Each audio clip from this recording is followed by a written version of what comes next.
네, 이제 수업에서는 우리 펀드에 대해서 공부를 해보도록 하겠습니다. 펀드 ETF에 대해서 중점적으로 할 텐데요. 우리 펀드라는 것은 다수 투자자의 자금을 모아서 분산 투자하는 겁니다. 그러니까 뭐 이런 거죠. 우리 지금은 삼성전자가 액면 분할을 해서 좀 싸졌지만 옛날에는 굉장히 주식이 비쌌죠.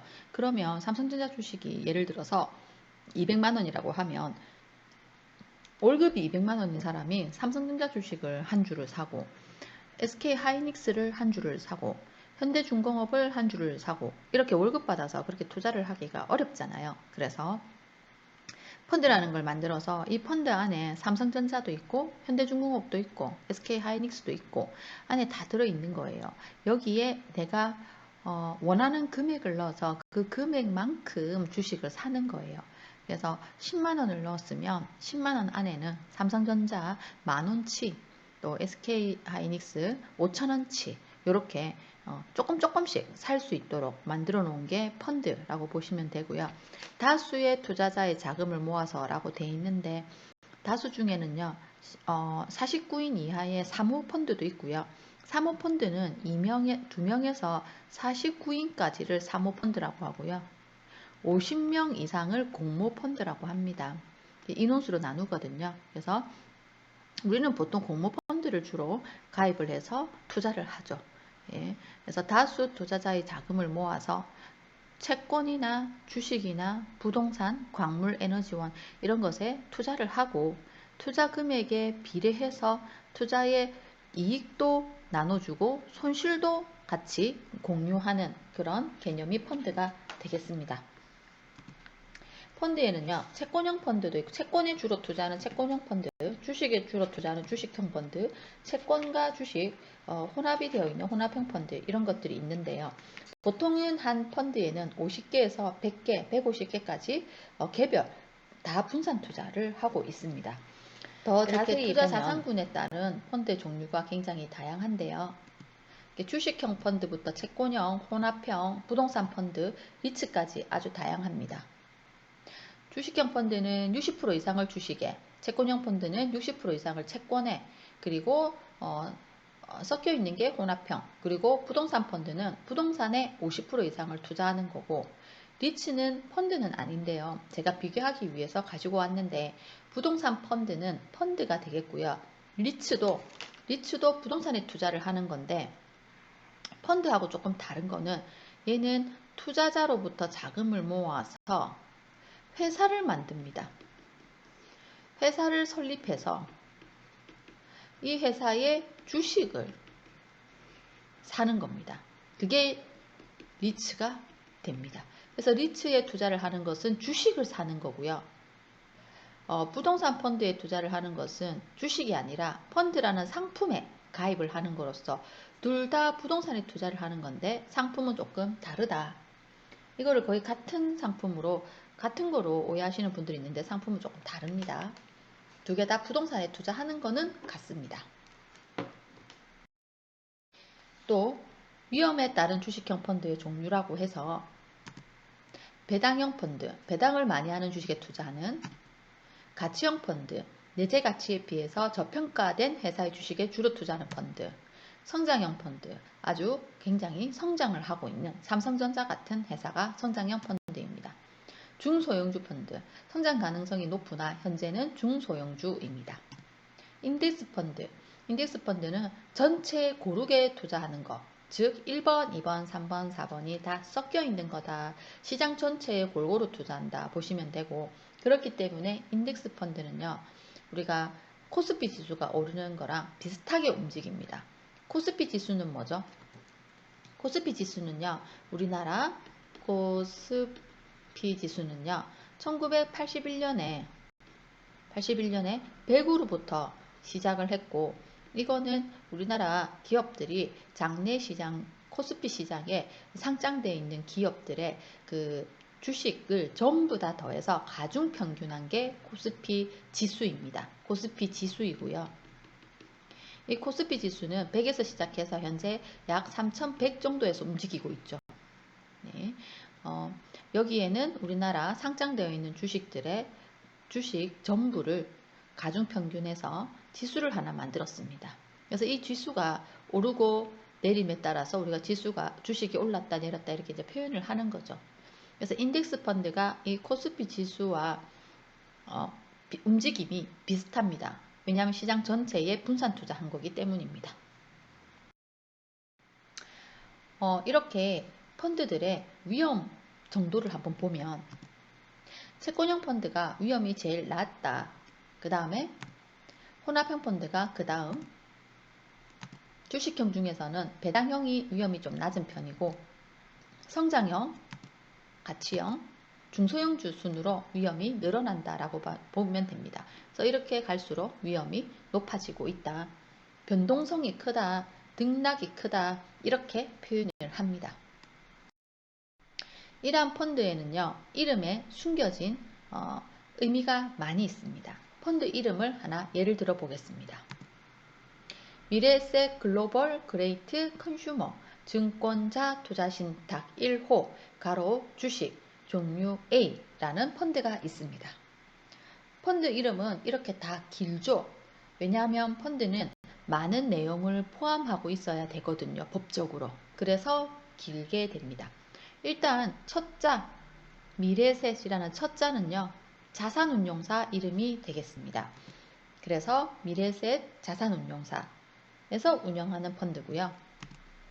투자 대상은 글로벌 그레이트 컨슈머가 되겠습니다.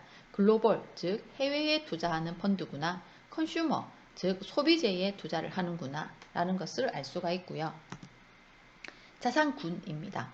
주식에 투자하는 펀드입니다. 채권이 아니라 주식에 투자하는 주식형 펀드구나 라는 것을 알 수가 있고요. 수수료 구조가 A구나 라는 것을 알 수가 있습니다. 수수료 구조가 A구나. 우리 수수료 구조는요. A형도 있고요. C형도 있고요. P형도 있고요. R형도 있고요. 굉장히 다양합니다. E형도 있죠. 다양한데 우리가 주로 가입하는 거는 A와 C형이 되겠습니다. A와 C형의 차이점을 설명을 드릴게요. A형은요. 주로 선취형 수수료 구조입니다. 선취형 구조고요. C형은요.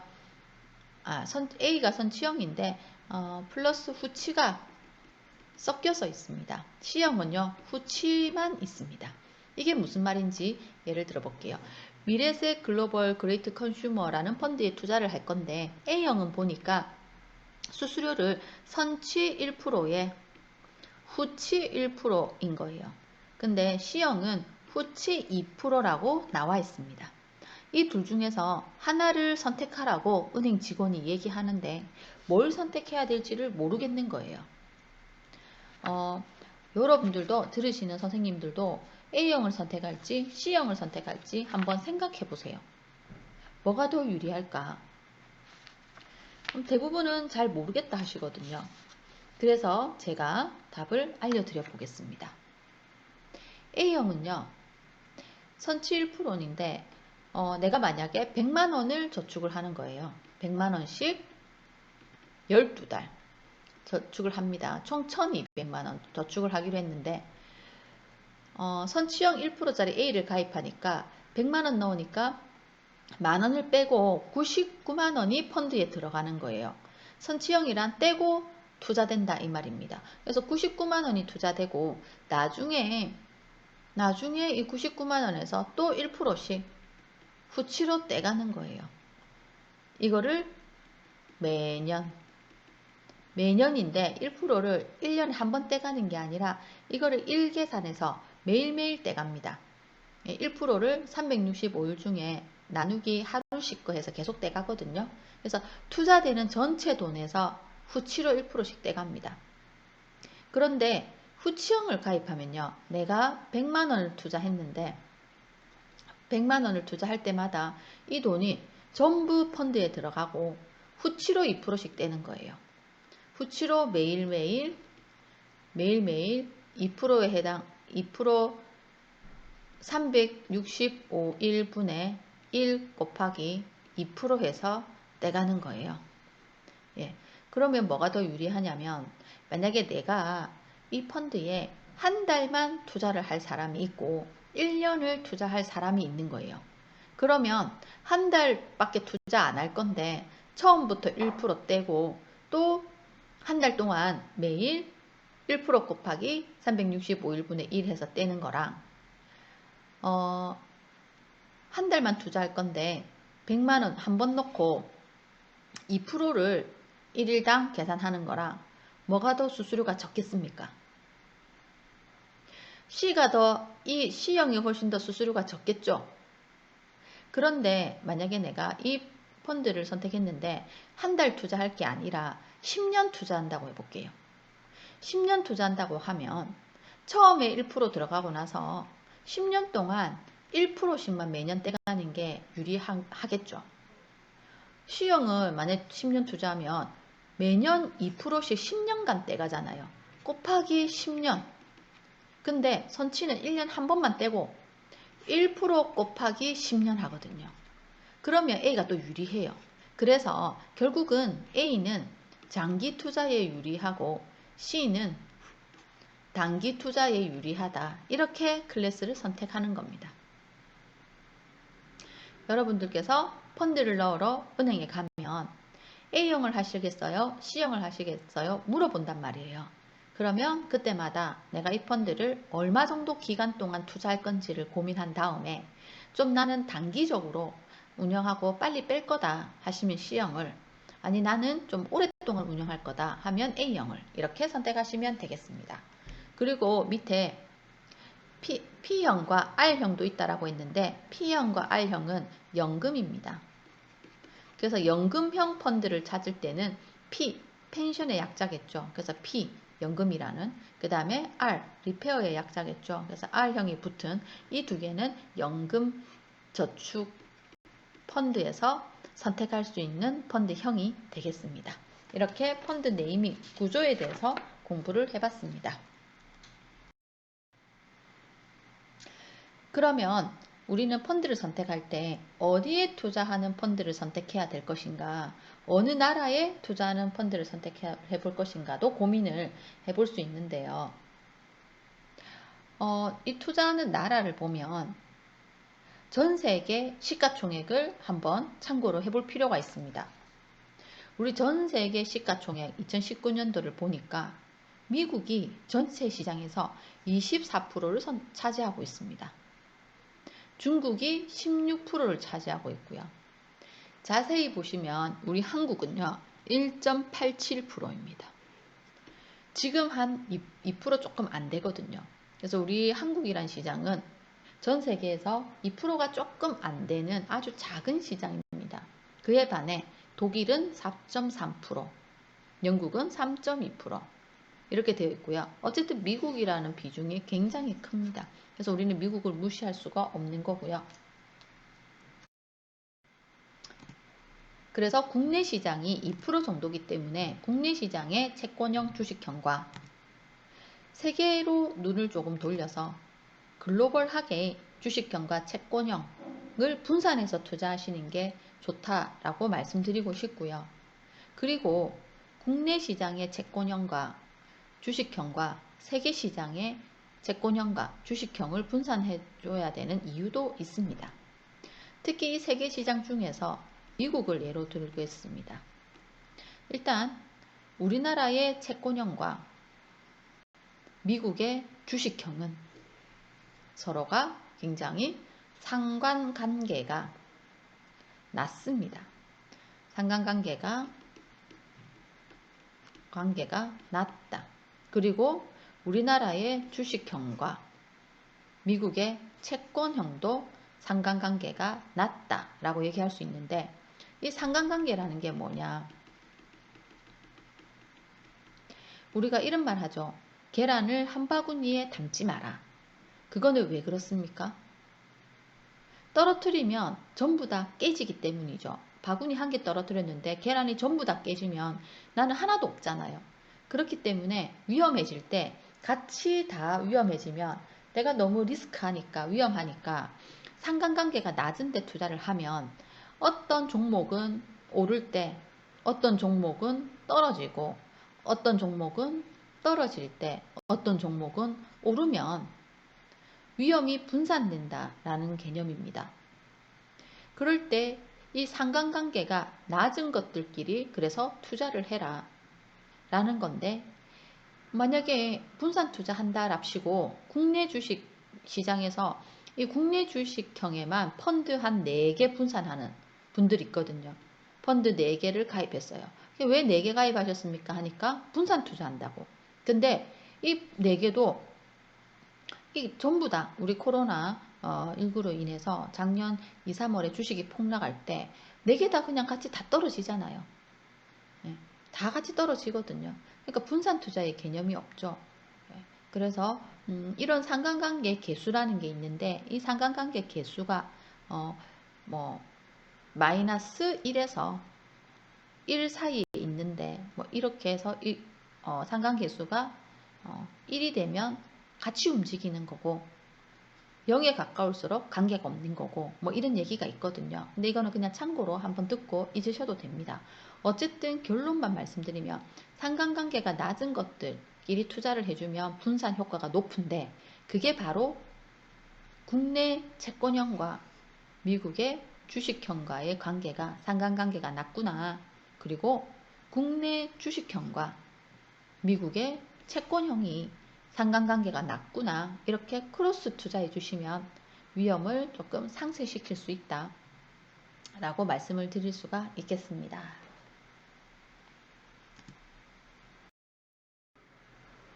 다음은 좋은 펀드를 고르는 방법입니다. 우리 네이버에서요, 펀드를 검색할 수 있다고 말씀드렸습니다. 네이버에 증권이라는 거를 선택해서 들어가면 금융홈이 나오고요. 그 금융홈의 그 창에다가 펀드 이름을 치면 펀드가 검색이 됩니다. 또는 그 금융홈에 보면 국내 주식, 해외 주식 뭐 이런 나와 있는데 보면 펀드라는 란도 있어요. 이거를 또 클릭해도 우리나라에서 그 운영하는 펀드 중에 수익률 상위 펀드가 다 나와 있습니다. 그래서 그런 펀드를 하나 클릭을 해보면 이런 수치들이 나와 있어요. 펀드들의 이런 수치. 이게 뭘까? 이 중에서 특히 중요한 건 뭘까? 라고 봤을 때 샤프 지수라든지 젠센의 알파 지수 이런 것들은 조금 중요한 지수가 되겠습니다. 이게 뭔지는 오늘 듣고 잊으셔도 되는데요. 활용하는 방법만 기억해 주시면 되겠습니다. 일단 의미는요. 샤프 지수라는 것은 적은 위험으로 얼마나 안정적인 수익을 내는가입니다. 그래서 같은 위험 대비 수익률이 높은 것을 판단할 때 쓰는 지수고요. 젠센의 알파는 균형 상태에서 얼마나 많은 초과 수익률을 얻는가 뭐 이런 건데, 어쨌든 샤프 지수도 수익률을 얼마나 내는가, 젠센의 알파도 초과 수익을 얼마나 내는가 이기 때문에 높을수록 좋습니다. 그쵸? 그러면 여기 보시면요, 유형 평균이 있고 그 다음에 본인 숫자가 있거든요. 근데 유형 평균은 이런 펀드들의 평균입니다. 그러니까 펀드들의 평균이 이 숫자인데, 그 해당 검색한 펀드의 실적은 수익률은 이건 거예요. 그러면 지금 제가 조회해서 지금 보여드리는 이 펀드는 평균보다 높죠. 0.09보다 2.43으로 높지 않습니까? 또 1년을 보면 0.92보다 1.27이 더 높죠. 그러니까 평균보다 운영을 잘하구나. 평균 펀드들의 수익률보다 얘가 잘하구나. 젠센의 알파도 보면요, 평균이 4.28인데 얘는 8.45고, 평균이 마이너스 1인데 얘는 2.76이고, 그러니까 얘는 평균보다는 위험 대비 수익률도 좋고 초과 수익도 많이 내는구나, 이렇게 판단할 수 있다는 거죠. 그래서 보면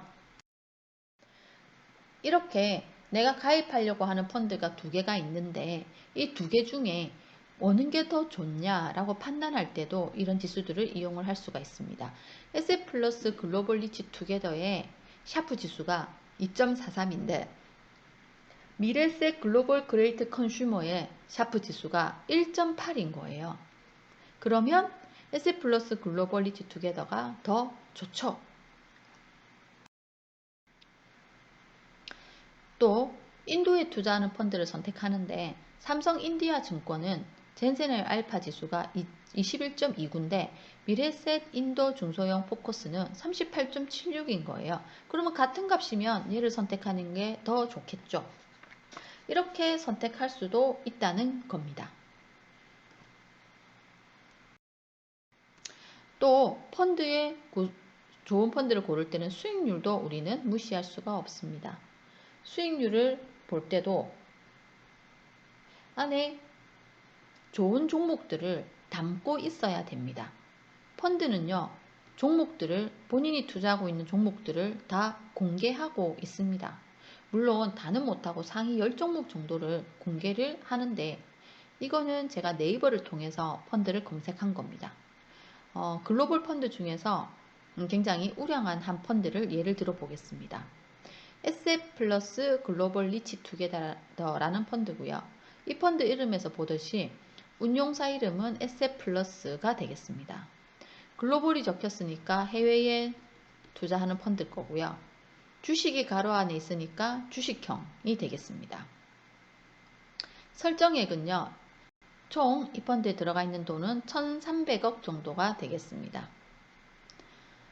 SF플러스 자산운용에서 2013년에 만들어서 지금까지 운영하고 있습니다. 이 펀드의 구성을 보면 보유 종목을 보면 테슬라가 나와 있습니다. 이 펀드는 제가 고객들한테 많이 권했었던 펀드인데 사실 작년까지만 해도요. 코로나가 나왔던 그 전까지 해서 보면 항상 애플이 보유 주식 수에서 1위를 차지하고 있었는데 지금 올해부터인가 테슬라가 이렇게 테슬라라는 펀드를 많이 편입을 시켰습니다. 그래서 4.43%에 편입을 시켜뒀네요. 그리고 애플, 알파벳 제가 무슨 회사라고 했죠? 구글이라는 회사라고 했습니다. 그 다음에 루이비통, 그 다음에 페이스북, 그 다음에 마이크로소프트, 지금 조금 말 많은 빌 게이츠가 주인이라기보다는 만들어낸 마이크로소프트, 그 다음 아마존, 텐센트, 존슨 앤 존슨, 프라다, 이런 회사, 이런 명품 주식들, 루이비통, 프라다 같은 명품 주식들도 들어가 있고요. 나머지 소비재들, 이렇게 듣기만 들어도 우리가 익히 아는 기업들에 투자하는 그런 펀드들입니다. 이렇게 보유 종목을 오픈하고 있다. 그런 것들도 우리가 펀드를 선택할 때 또 하나 참고 사항이 되겠습니다. 이 펀드는요. 이렇게 샤프 지수와 젠센의 알파 지수도 오픈을 하고 있습니다. 참고 삼아 보시면 되겠습니다. 다음은 부동산 펀드에 대해서도 한번 살펴보고 넘어가겠습니다. 부동산에 투자하는 펀드입니다. 우리나라 지금 국내 부동산 펀드는요, 총 2,000개 정도 됩니다. 총 100조 정도로서 아직은 작은 숫자의 적은 금액입니다. 그래서 우리나라도 지금 부동산 펀드가 많이 늘어나고 있는 추세거든요. 선진국에 가면 부동산 펀드 비중이 굉장히 높아요. 근데 우리는 아직까지 좀 시작 단계다. 그래도 지금 점차 안정되어 가고 있고 좋은 실적을 보이고 있어서 관심들을 가져주시면 좋을 것 같아요. 근데 좀 아쉬운 거는 이 중에서 공모형 부동산 펀드가 57개 정도밖에 되지 않는다. 우리가 투자할 수 있는 거는 대부분 공모형이죠. 그래서 공모형 부동산 펀드가 57개 3.4조 정도가 되고 있습니다.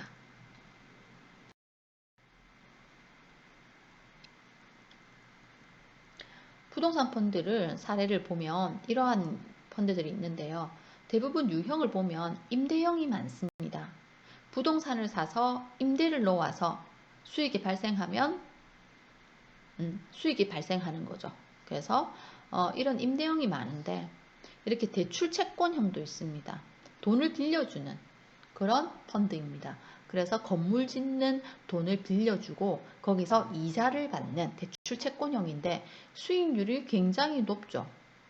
그런데 이 펀드 들어가 보면 이렇게 높은 데는 이유가 있습니다. 왜냐하면 이렇게 펀드가 운영이 될 때 처음 설정해서 펀드가 운영이 되는데 수익률이 꾸준하게 나오는 게 아니라 이 자금을 회수하는 시점이 있거든요. 그럴 때 수익률이 급격하게 올라가게 됩니다. 지금 최근에 그런 시점인 것 같습니다. 그래서 최근 수익률이 좋지, 제가 이 펀드를 조회해 봤는데 생긴 지 좀 오래됐는데 이때까지의 수익률이 과거에 굉장히 꾸준했던 것은 아니고요. 최근의 수익률이 좋습니다. 그래서 너무 이런 펀드들은 조금, 대출 채권 펀드들은 좀 위험할 수 있으니까 조금 지양을 하시고요.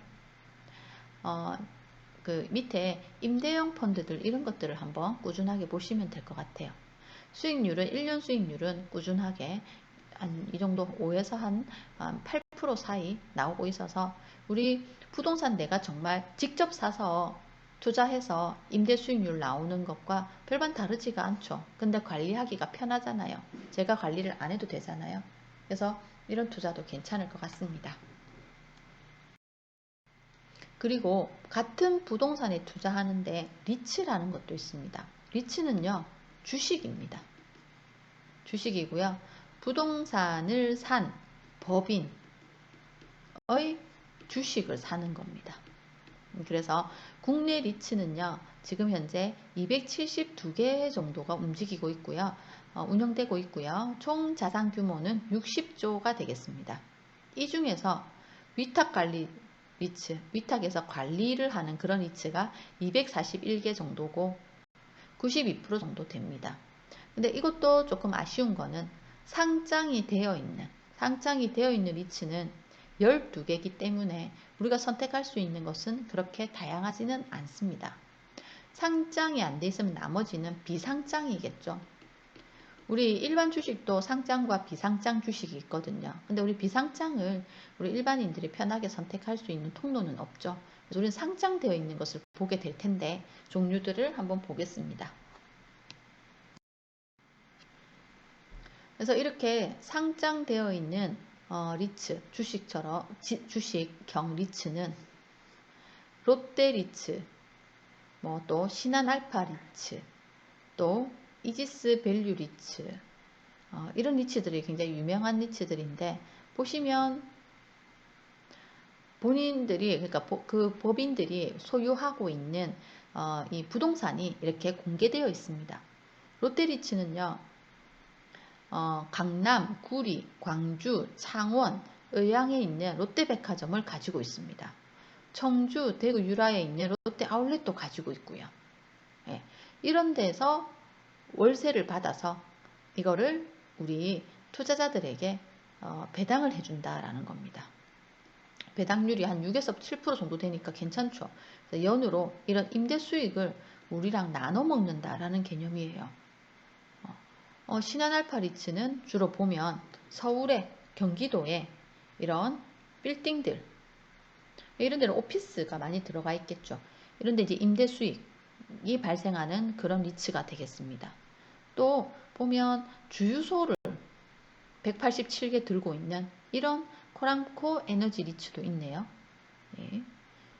배당을 지급하는 시기는 각 리츠마다 틀린데 2월 또는 8월, 3월 또는 9월 이렇게 배당을 해주고 있습니다. 이런 리츠들도 한번 우리가 공부해서 투자해 볼 만한 거죠. 체그 리츠의 수익률을 보니까 앞에 배당률도 있지만 수익률도 있거든요. 그래서 앞에 봤던 것 중에 롯데리츠를 보니까 1년 수익률이 한 8% 정도가 되네요. 그리고 신한알파 리츠를 보니까 1년 수익률이 12% 정도가 되네요. 리츠는요, 주식이기 때문에 수익 구조가 두 개라고 제가 말씀드렸습니다. 시세 차익, 이게 이제 수익률이 되겠죠. 지금 보고 있는. 그리고 배당, 들고 있는 동안 배당을 받죠. 그래서 앞 화면에서 봤던 배당률이 나오는 겁니다.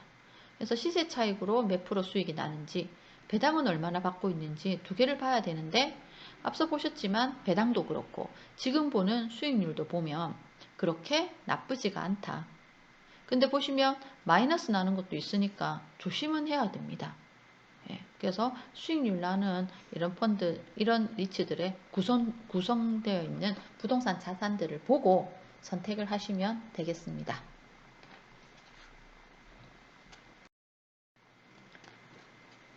다음은 ETF 공부를 해보겠습니다.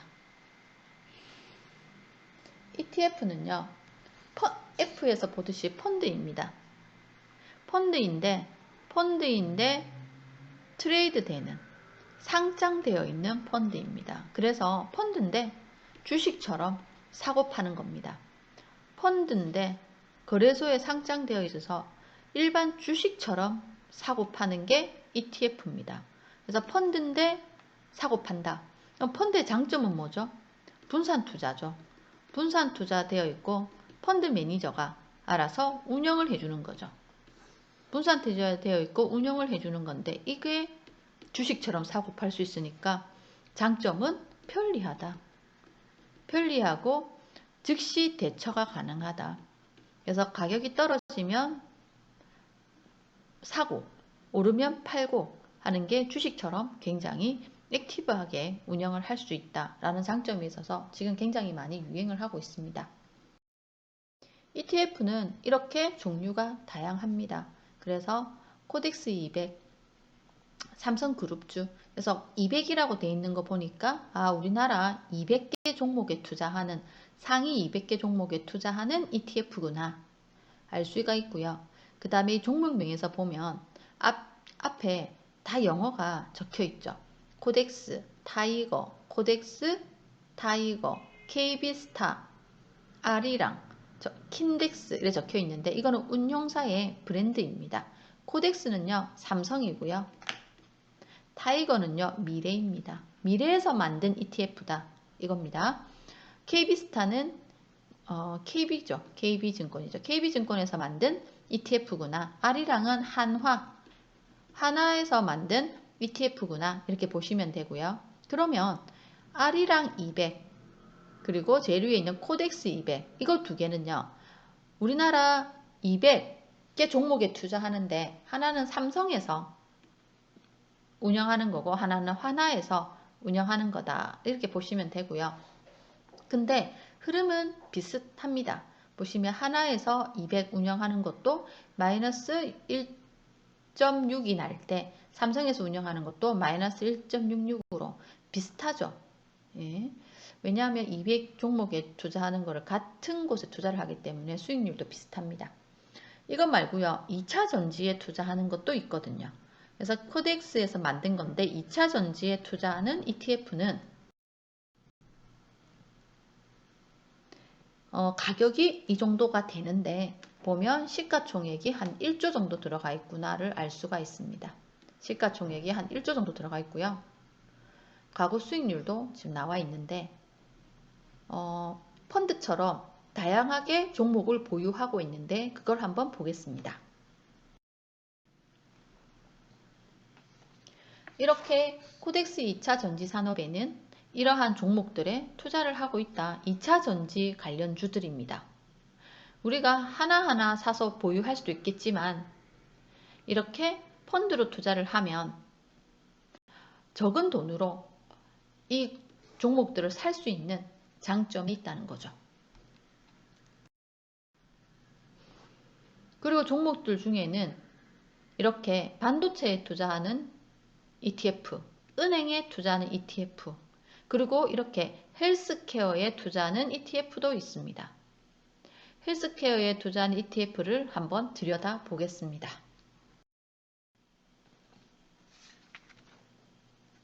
보유한 종목들입니다. 우리가 셀트리온 한 주 사고 삼성바이오로직스 한 주 살 수도 있습니다. 그런데 어느 기업이 더 잘 될지는 난 잘 모르겠다. 근데 왠지 헬스케어는 괜찮을 것 같다. 이런 쪽에 관심은 계속 높아지니까 그럴 때는 ETF로 분산 투자 싸게 할 수 있는 방법입니다. 이런 ETF에는요, 부동산 ETF도 있습니다. 그래서 내가 부동산 펀드도 공부를 해봤고, 리츠도 공부를 해봤는데, 딱 한 개 종목 고르는 거는 조금 어렵다. 부동산 펀드도 많던데 그 중에 하나, 리츠도 그 중에 하나 고르는 건 어려우니까, 이런 거를 분산 투자한 그 ETF를 투자를 하는 거예요.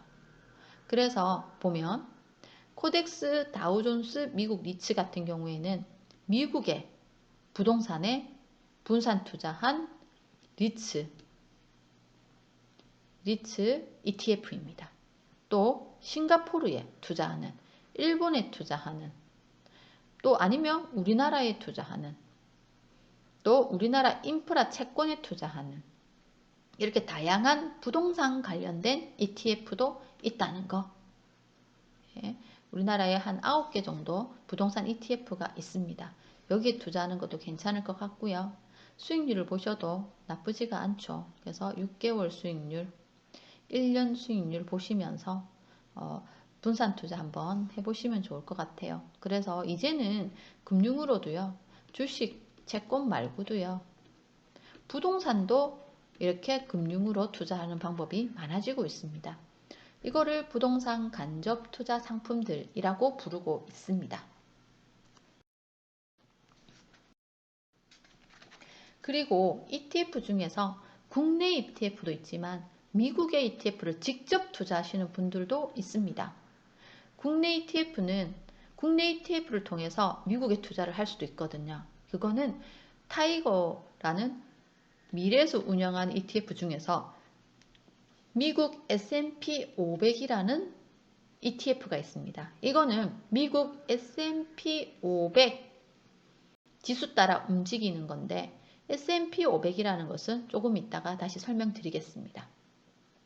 타이거에서 미국에 투자하는 ETF, 킨덱스라는 한국투자신탁에서 만든 ETF인데 미국에 투자하는 방법도 있고요. 아니면 진짜 미국의 ETF를 사는 겁니다. SPY라는 스테이트 스트리트에서 운영하는 ETF, 그 다음에 뱅가드사에서 운영하는 VOO라는 ETF, 이런 ETF가 있는데 이 4개는 전부 다 S&P 500에 투자하는 S&P 500에 투자하는 ETF입니다. S&P 500은 뭐냐면요, 미국의 500개 기업이라고 보시면 돼요. 미국 500개 기업에 투자하는 ETF가 우리나라에도 있고 진짜 미국에도 있다라는 거고요. 이렇게 미국 시장에 투자하고 싶다면 미국에 투자를 할 건데 내가 아마존 한 주씩 사고 그 다음에 애플 한 주씩 사고 이러면 몇 주 사면 돈 없거든요. 비싸니까. 그러니까 미국의 우량 주식을 사고 싶은데 적은 돈으로 투자를 할 수 있는 방법으로는 이렇게 ETF를 사시면 됩니다. 마지막으로 S&P 500이 뭐냐라는 건데요. S&P 500은 스탠다드 앤 푸어스라는 기관에서 산출을 하고 있는데 어쨌든 500개 기업, 미국의 우량한 500개 기업이라고 보시면 돼요. 상위 종목 보니까 애플, 마이크로소프트, 아마존, 페이스북, 테슬라, 알파벳 A, 알파벳 B, 구글이죠. 버크셔 해서웨이죠. 예. 그다음 존슨 앤 존슨, JP 모건. 버크셔 해서웨이는 워렌 버핏의 회사 이름입니다. 워렌 버핏의 회사입니다. 존슨 앤 존슨, JP 모건 이런 게 미국 시장에 이렇게 대형주들이거든요. 예, 이게 S&P 상위 10개 종목입니다. 이런 데 투자하는 거라는 거예요. 이런 게 투자하는 거를 우리나라에서도 타이거라든지 킨덱스를 통해서 ETF로 미국에 투자가 가능하다. 그래서 10년 동안 평균 수익률이 약 10% 정도 나는 그런 투자가 가능하다라는 거예요. 그래서 제가 우리나라 주식뿐만이 아니라 미국 주식에 투자를 해야 된다라고 말씀을 드렸잖아요. 예, 글로벌하게 투자를 해야 된다. 근데 미국 주식에 투자하는 게 쉽지 않거든요. 그럴 때는 미국 우량주에 투자하는 ETF를 그냥 사자. 그리고 미국 ETF를 직접 사는 것도 괜찮지만 우리 국내 ETF 사시면 됩니다. 수익률 비슷하거든요. 그래서 국내 타이거나 킨덱스에서 운영하는 미국 S&P 500 ETF를 사면 미국에 투자하는 효과가 된다라는 겁니다. 여기까지 ETF에 대해서도 공부를 해봤습니다. 그래서 우리 두 번째 영상에서는 펀드, ETF, 그리고 부동산 펀드, 부동산 ETF까지 공부를 해봤습니다. 이렇게 2주차 수업을 마치고요. 3주차 수업이 우리가 그 보험에 대해서 이제 수업을 할 건데 굉장히 재밌는 내용인데 이렇게 또 영상으로 하게 될지 직접 뵐 수 있을지를 모르겠어요. 그래서 직접 보고 하는 게 훨씬 좋죠. 수업 내용도 좋고 전달력도 있고 재밌는 예도 들어드리고 근데 이렇게 온라인으로 할 수밖에 없어서 아쉽지만 못 보는 것보다 낫다 생각하고 수업을 올리도록 하겠습니다. 오늘도 수고하셨습니다. 감사합니다.